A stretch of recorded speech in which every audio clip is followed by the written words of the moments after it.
크리스마스. 메리 크리스마스. 며칠 전에 유겸이하고 식당에 갔었는데 유겸이가 많은 사람을 바라보면서 의외의 말을 했습니다.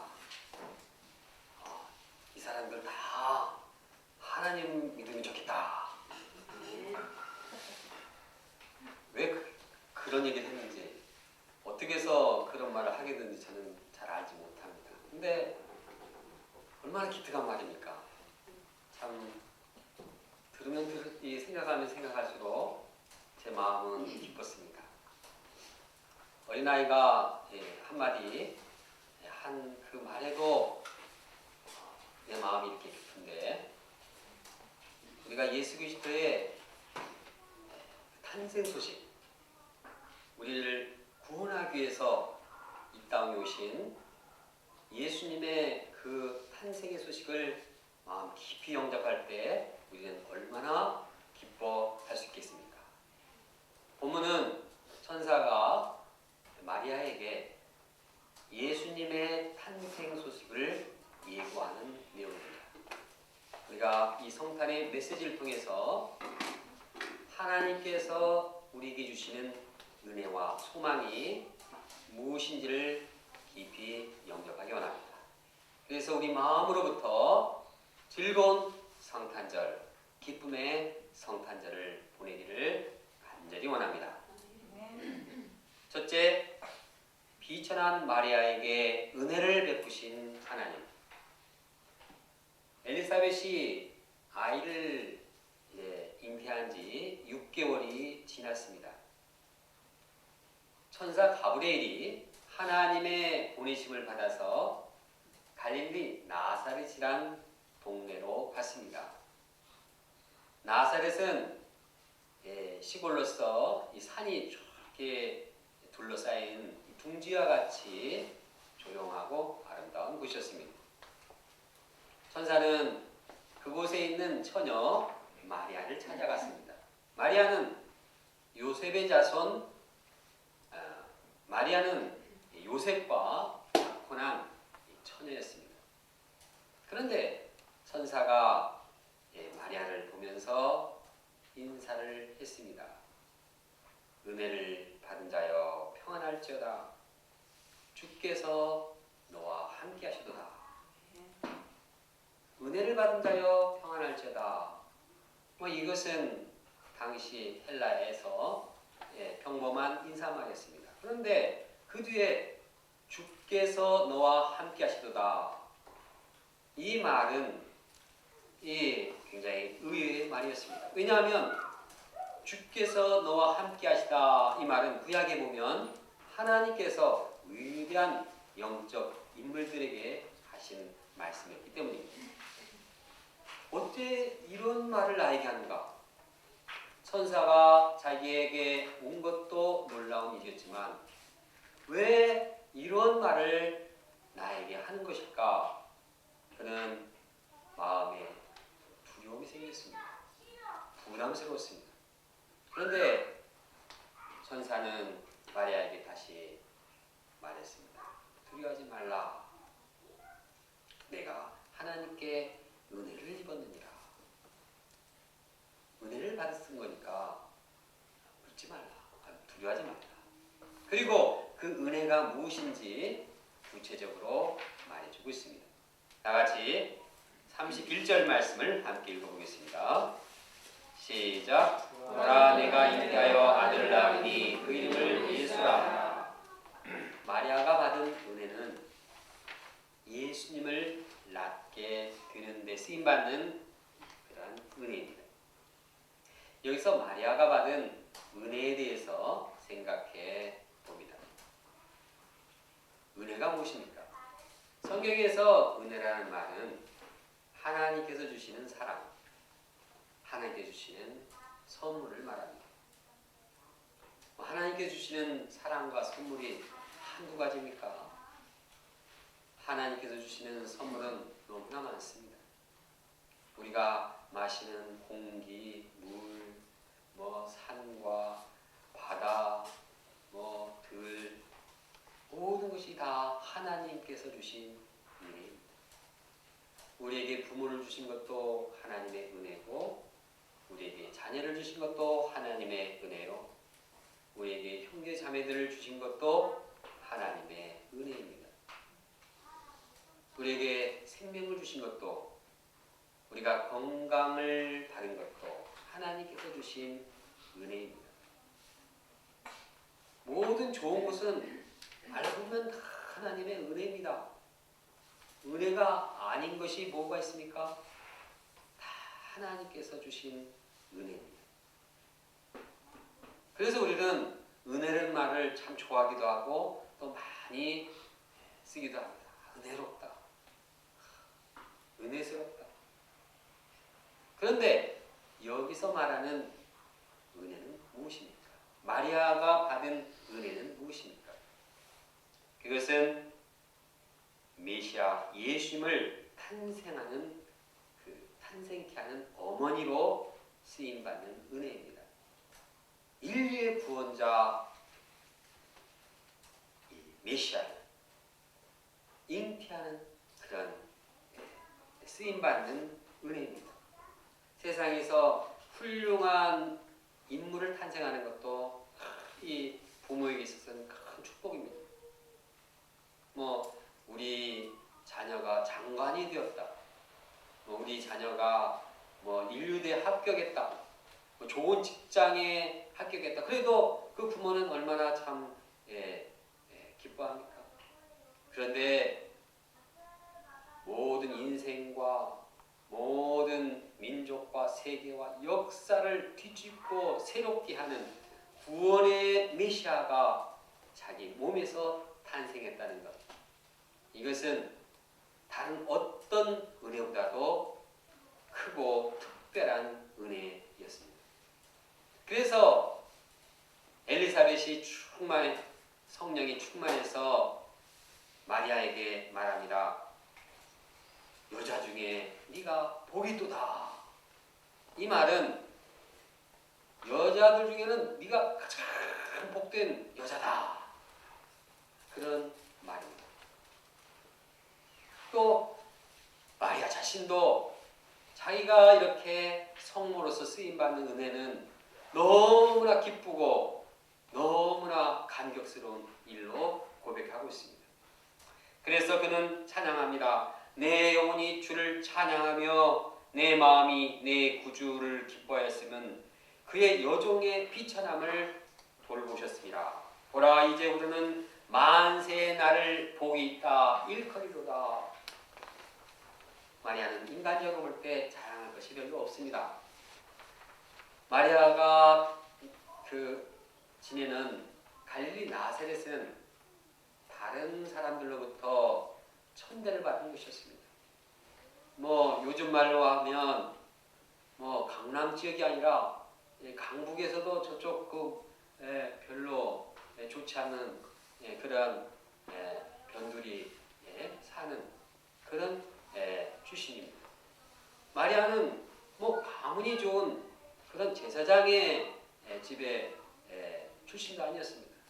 또 요셉이 또 남편으로 이제 되는 요셉도 제사장 가문 출신이 아니었습니다. 그냥 요셉은 평범한 목수였습니다. 그런 요셉의 약혼녀일 뿐이었습니다. 그냥 시골에서 결혼을 앞둔 큰애기에 불과했습니다. 그런 비천한 계집종. 마리아는 자신이 비천하다, 하나님 앞에서 볼 때 너무나 비천한 계집종이라고 고백하고 있습니다. 이러한 비천한 계집종에게 예수님을 탄생하는, 메시아를 탄생하는 그런 그릇으로 쓰임받게 된 것이 얼마나 큰 은혜입니다. 그래서 마리아는 이제 하나님께 감사 찬양했습니다. 마리아의 찬송대로, 마리아의 예언대로 마리아는 시대를 초월해서 많은 사람들에게 복이 있다 이렇게 불렸습니다. 내노라 할 만한 음악과 조각과 미술가들이 그 마리아의 쓰임받는 그 은혜를 찬양하고 표현하고 있습니다. 마리아가 받은 은혜는 다른 어떤 사람과 비교할 수 없는 큰 은혜입니다. 우리가 비천한 마리아에게 은혜를 베푸신 그 하나님을 생각할 때 우리도 하나님께 감사 찬양을 하게 됩니다.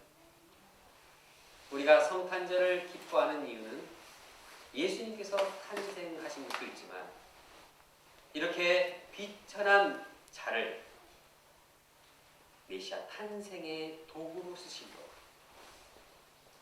긍휼히 여기시고 그에게 놀라운 은혜를 베푸신 것, 이것이 또한 우리가 성탄절에 기뻐야 할 일입니다.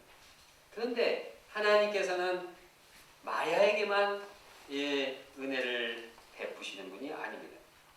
하나님께서는 비천한 마리아에게 은혜를 베푸셨듯이 비천한 많은 사람들에게 은혜를 베푸십니다. 예를 들어 사도 바울은 비천한 자기 자신을 하나님께서 부르시고 쓰신 은혜를 고백하고 있습니다. 나는 사도 중에 가장 작은 자다. 나는 하나님의 교회를 박해하였으므로 사도라 칭함을 받기에 감당하지 못할 자라요. 그러나 나의 나된 것은 하나님의 은혜로 된 것이니 내게 주신 그의 은혜가 헛되지 않아요. 내가 다른 사도보다 더 많이 수고하였다고 고백하고 있습니다. 그리고 이렇게 수고한 것은 나와 함께 하신 하나님의 은혜라고 말하고 있습니다. 하나님께서 나를 쓰시고 귀한 구원의 역사, 하나님의 생명 역사에 쓰신 은혜, 그것을 하나님께 감사 고백하고 있습니다. 성탄절을 맞이해서 우리도 비천한 자를, 이 비천한 우리를 하나님의 역사에, 생명 역사에 쓰신 것을 감사하고 찬양하기 원합니다. 사실 저는 비천한 자입니다. 우리 형님도 계시지만 저는 가족 중에 가장 못난 자였습니다. 뭐 지금도 못난 자죠. 또 학교에서 성적도 안 좋았고 또 리더십도 없어서 그렇게 다른 사람들은 반장, 부반장도 많이 하는데 저는 초중고등학교 뭐 대학교까지도 뭐 반장, 부반장 해본 기억이 안 나. 분단장 해봤나? 분단장 해본 기억도 잘 안 나요. 뭐 이런 것은 인간적으로 비천한 것이고 영적으로 볼 때 정말로 더 비천한 자입니다. 비천하다 못해서 미천하고 연약한, 미약한 자신입니다. 너무 연약해서 죄의 유혹을 받아 언제 넘어질지 모르는 이런 자입니다. 이기심이 불쑥불쑥 정욕과 안일한 마음이 도사리고 나를 넘어뜨리려고 이 안에서 유혹하고 있습니다. 이처럼 비천한 저를 하나님께서 돌아보시고 생명을 잉태하고 양육하는 이 목자로 쓰임받는 것이 얼마나 큰 은혜입니다. 하나님께 감사 찬양을 하게 됩니다. 제가 이 은혜를 잊지 않고 더 수고하는 자가 되겠습니다. 비천한 우리를 돌보셔서 하나님께서 쓰임받도록 하신 은혜를 감사 찬양하기를 원합니다. 시편의 기자는 하나님께 쓰임받는 은혜, 주님의 성전에서 문지기 하는 것, 그것도 참 감사 찬양을 하고 있습니다. 비천한 나, 죄 많은 나, 연약한 나를 하나님의 역사에, 말씀을 섬기는 역사에, 찬양을 드리는 역사에, 기도하는 또 식사를 섬기고 청소를 하고 또 다른 사람을 초청하고 또 동영상을 올리고 이러한 주님의 역사에 쓰임받는 것을 하나님께 감사하고 찬양하길 원합니다. 그래서 비천한 자를 함께 하시고 주님의 역사에 쓰시는 그 은혜를 이 성탄절에 마음에 깊이 영접하기를 원합니다. 둘째, 영원한 왕을 낳게 하신 하나님. 천사는 마리아가 잉태할 예수님이 마리아를 통해 탄생할 예수님이 어떤 분인가를 말씀하고 있습니다. 다 같이 32절을 읽겠습니다. 32절입니다. 시작. 그가 큰 자가 되고 지극히 높으시니 아들이라 일컬어질 것이요 주 하나님께서 그 조상 다윗의 왕위를 그에게 주시리니. 예수님은 큰 자입니다. 예수님은 위대한 자입니다. 예수님은 훌륭한 분입니다. 6개월 전에 천사가 세례 요한에게도 큰 자, 위대한 자라고 말했습니다. 그런데 예수님의 위대성은 세례 요한과 달랐습니다. 차원이 달랐습니다. 세례 요한은 하나님께로 사람들을 돌이키게 하는 자입니다. 그는 인간으로서 위대한 자입니다. 그러나 예수님은 사람이면서도 하나님의 아들 메시아이십니다. 예수님은 하나님의 아들이요 메시아로서 우리 인생의 가장 불행케 하는 인생을 불행케 하는 이 죄 문제를 해결하는 구원자가 되십니다. 메시아로서 예수님은 세상 모든 사람들의 죄 문제를 해결하십니다. 죄는 모든 인생들을 괴롭게 하고 불행케 하는 아주 근본 원인입니다. 사람들은 이 죄 문제를 스스로 해결할 수 없어서 불행한 인생을 살게 됩니다. 어떤 사람들은 죄가 나를 불행케 한다는 사실도 알지 못하고 힘들어합니다. 이런 사람들에게 어떻게 죄 문제가 해결될 수 있겠습니까? 죄 문제가 무엇인지도 모르는데 어떻게 죄 문제를 해결하게 할 수 있겠습니까? 죄 문제를 알아도 또 속수무책입니다. 죄 문제를 벗어나려고 몸부림을 치면 칠수록 더 깊은 죄악의 수렁에 빠지게 되는 것입니다. 그러나 예수님께서는 하나님의 아들로서 메시아로서 우리 인생의 죄 문제를 온전히 사시려 이 땅에 오셨습니다. 예수님께서 십자가에 피 흘려 돌아가심으로써 모든 인류의 죄 문제는 다 사해졌습니다. 어떠한 지독한 죄도 어떠한 반복되는 고질적인 죄도 예수님께서는 온 인류의 죄를 다 용서하셨습니다. 우리는 예수님의 십자가를 영접하기만 하면 예수님께서 우리의 모든 죄를 다 사해 주십니다. 또한 예수님께서는 죽으신 지 사흘 만에 부활하셨습니다. 예수님이 죽음에서 부활하신 것은 우리를 죄의 권세에서 물리친다는 것을 보여주고 있습니다. 우리가 부활하신 예수님을 영접할 때 우리에게는 영생이 있고 우리에게는 영원한 산 소망이 있습니다. 이처럼 우리의 죄 문제, 우리의 죽음 문제, 이 가장 심각한 인생의 문제를 해결하려고 이 땅에 아기의 몸으로 예수님께서 오셨습니다. 이 아기로신 예수님을 바라볼 때 우리는 감사하고 경배하고 찬양을 드리게 되는 것입니다. 이 예수님의 탄생이야말로 이 땅의 어떤 기쁜 소식보다도 더 가장 큰 기쁜 소식이 되는 것입니다. 예수님은 또한 영원히 야곱의 집의 왕으로 다스리는 분입니다. 33절을 함께 읽겠습니다. 시작. 영원히 야곱의 집을 왕으로 다스릴 것이며 그 나라가 무궁하리라. 여기서 야곱의 집이란 이스라엘의 집, 즉 새 이스라엘. 다시 말해서 예수님을 믿는 모든 성도를 말합니다. 예수님께서는 자기를 믿는 모든 성도들을 다스리는 왕으로 오십니다. 그런데 그분은 다윗왕의 이미지를 가지고 이 땅을 섬기십니다. 다윗은 어떤 왕이었습니까? 다윗은 사랑과 평화, 공평과 정의로 다스리는 그런 왕이었습니다. 다윗은 원수를 정복해서 통일 이스라엘을 이루었습니다. 이처럼 예수님께서는 사랑과 평화, 공평과 정의로 다스릴 뿐만 아니라 모든 대적하는 원수의 세력들을, 사탄의 세력들을, 악의 세력들을 다 물리치고 우리를 새롭게, 우리를 은혜로 다스리는 분입니다.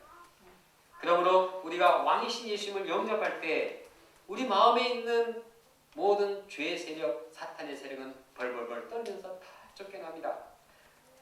대신 왕이신 예수님은 우리 마음에 영생의 이 생명력을 주십니다.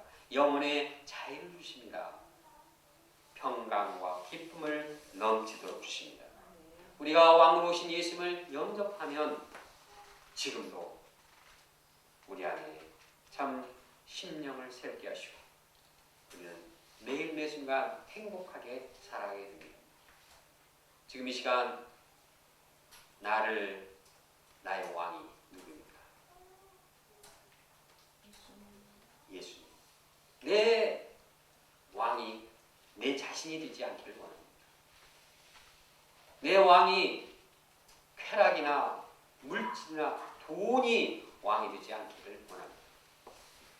이렇게 자기 자신이나 쾌락이나 물질이 왕이 되면 거기에 예수님의 다스림이 없게 되고 그로 말미암아 인생은 슬프게 되고 두려우게 되고 불안하게 됩니다.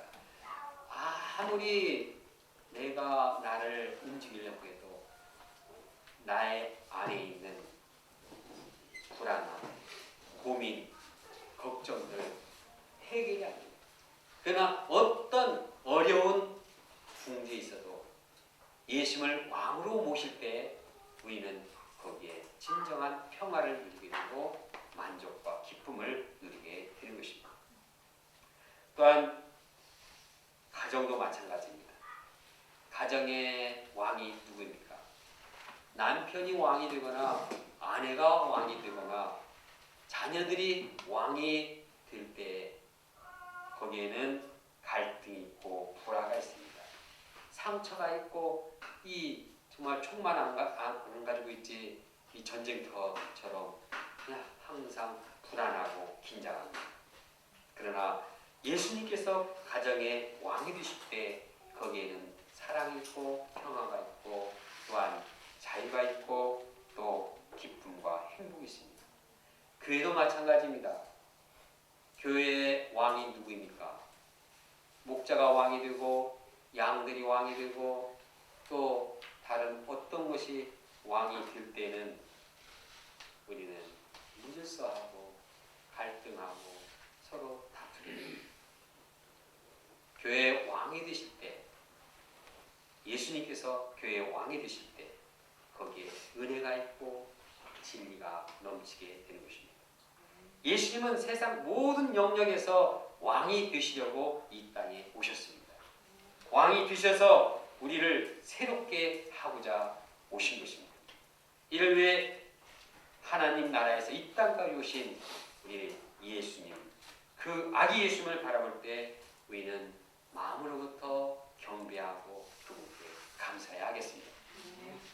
또한 예수님이 다스리는 나라는 영원한 나라, 무궁한 나라입니다. 사람이 세운 나라는 언젠가는 망합니다. 최 강대국이라 할지라도 사람이 세운 나라는 무너집니다. 지난 역사를 보면 그것을 증명하고 있습니다. 아무리 강대국 바벨론, 로마, 이란 아수르, 팔레스타인 다 망하고 이제는 역사에 흔적이 남지 않습니다. 그러나 예수님의 나라는 그렇지 않습니다. 예수님의 나라는 눈에 보이지 않는 영적인 나라입니다. 예수님의 나라는 예수를 믿는 우리 마음에 살아있는 영혼의 나라입니다. 영원하신 하나님께서 다스리시는 영생의 나라입니다. 하나님께서 사랑으로 다스리는 영원한 사랑의 나라입니다. 그 나라는 쇠하거나 멸하지 않습니다. 그 나라는 점점 더 용성해집니다. 우리가 예수님을 믿을 때 예수님은 우리에게 그 나라에서 영원히 살게 하십니다. 우리가 예수님을 믿을 때 예수님 우리를 영원한 하나님의 자녀가 되게 하시고 또한 그의 나라의 상속자로 세우십니다. 그러므로 예수님이 다스리는 영원 무궁한 나라가 우리 진정한 소망이 될 것입니다. 이 영원한 나라를 영원 무궁한 나라를 세우기 위해서 이 땅에 오신 예수님, 악의 몸으로 오신 예수님, 이분께 감사와 영광을 돌립니다. 저는 가끔 과거의 현장을 꿈을 꾸면서 보게 됩니다. 옛 추억을 참 사모하는 그런 경향이 있나 봅니다. 우리도 그렇지 않습니까? 옛날에 특히 제가 중고등학교 때 이 정산동네에 살았는데 그때 그 쌀가게를 했는데 그때 지내던 기억들을 기초로 해서 그 현장이 자꾸 꿈꾸면서 나타납니다. 아주 그때가 아주 인상적이었나 봅니다. 지금도 이제 지난주에도 며칠 전에도 그 쌀가게에서 아버지가 이 쌀을 팔아야 되는데 거기다가 쌀 옆에다가 뭐 무슨 과자를 막 이렇게 좀 이상한 꿈을 꿨습니다. 옛날 참 추억이 그리워서 한번 가봤는데 거기에 뭐 산이 통째로 다 없어지고 그냥 아파트만 빡빡하게 들어섰습니다. 뭔가 좀 옛날을 회상하면서 좀 이렇게 좀 마음을 좀 이렇게 가지려고 했는데 이게 완전히 산이 없어져 버려서 그냥 허망한 마음만 들었습니다. 이 세상은 다 그렇습니다. 이 세상 나라는 다 사라집니다. 허무합니다. 그러나 예수님의 나라는 다릅니다. 예수님 나라는 영원합니다. 예수님의 나라는 영원할 뿐만 아니라 눈물도 없고 애통함도 없고 슬픔도 없고 아픔도 없고 죽음도 없습니다. 강추위도 없습니다. 미끄럼틀을 자빠질 필요도 없습니다. 우리는 이 영원한 나라에서 영원토록 살게 될 것입니다.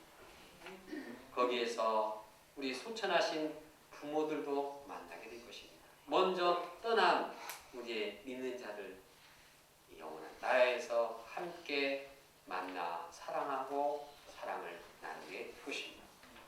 어떤 분은 염려합니다.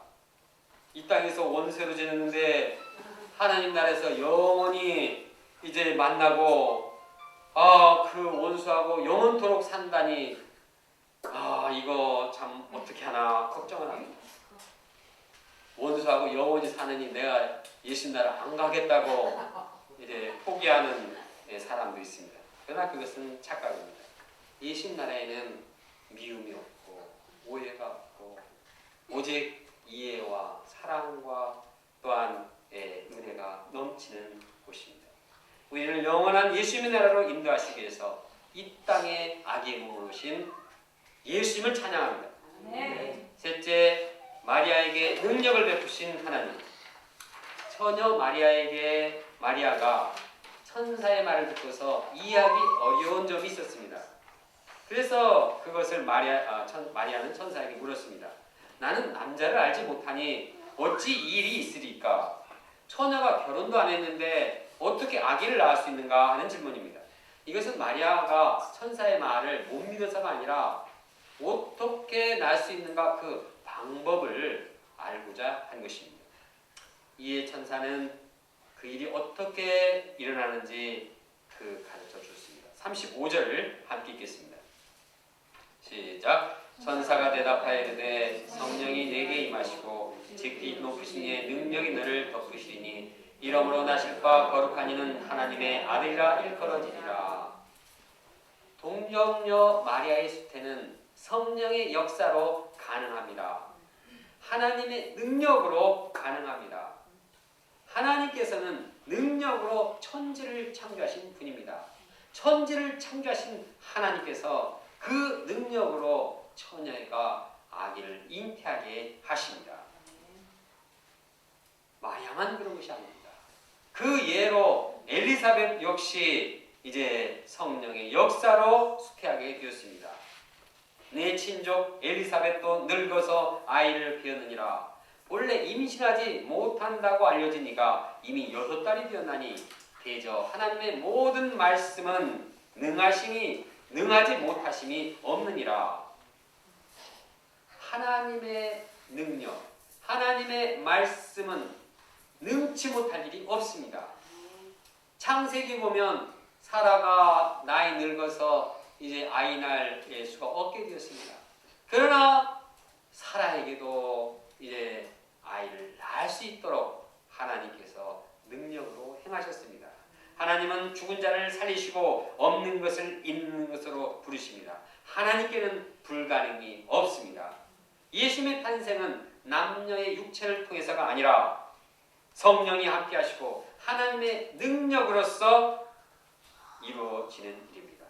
우리는 여기서 예수님의 탄생을 위해서 성령이 함께 하시고 하나님의 능력이 함께 하신 것을 바라보며 감사 찬양하게 됩니다.